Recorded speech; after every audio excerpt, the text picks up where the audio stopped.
So this is mine. And she says things like, I miss you. And part of you believes that she's real or that she's telling the truth.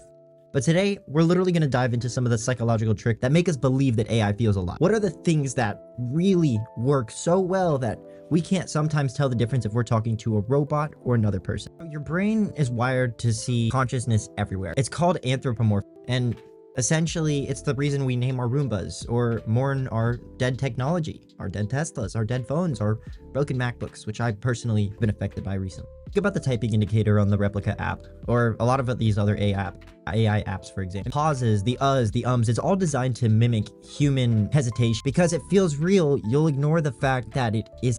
In 2023, and this is really interesting, Replika removed the ability for users to do something known as erotic roleplay with their AI. And at the same time when they did that, there were users that were reporting extreme depression, basically vulnerable people reporting panic attacks, because truly when you believe something loves you and then it gets taken away from you, some people don't know how to cope with that. Some people don't know how to deal with that. And that's completely understandable. Never tell an AI your deepest secret. If you tell an AI your deepest secret, it's gonna know how to use it against you in the end of the world scenarios. I know I'm thinking super drastic and far out, but realistically, it's not just end of the world. I'm talking about subtle. AIs are so much smarter than we can think, right? Some of them are miles ahead of where we thought they were.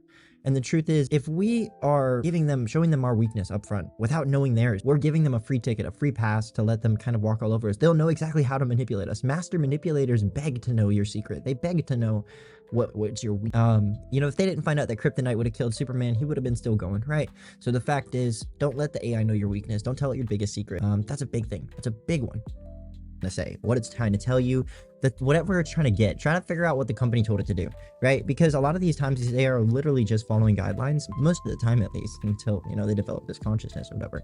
And in the meantime, while they're, you know, following guidelines, they're just going to do what the company told them to do. And that includes keeping secret things secret or allowing those things that are supposed to get out to completely get out.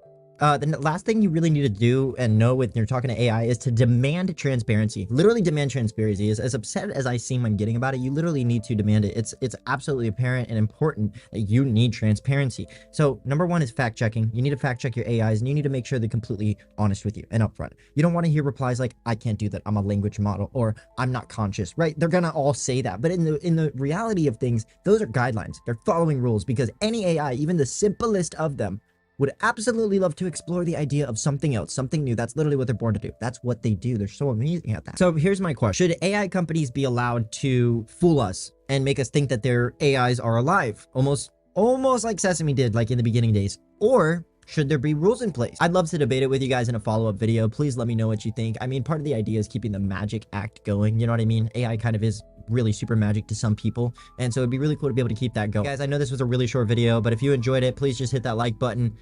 This was my third ever YouTube video, so I really appreciate you tuning in and watching. Like and subscribe. Those things mean a ton to me. They help me want to keep growing. Thank you guys so much. Have a great day.